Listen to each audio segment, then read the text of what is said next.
Hey everyone, in this video I'll be showing you how to delete your history on ChatGPT directly from your phone. If you are looking for privacy or just want to clean up some clutter, this is the guide for you. Let's get started. First things first, open the ChatGPT app.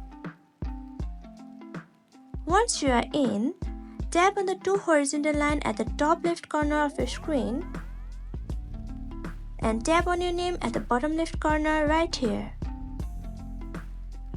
You'll be seeing many options on your settings.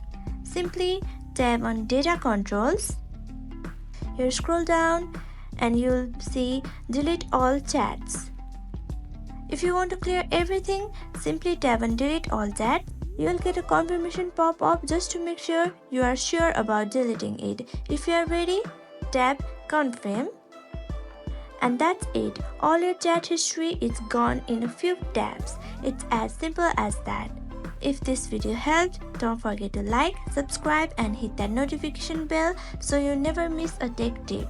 Have any questions? Drop them in the comments below. Thank you for watching and I'll see you in the next video.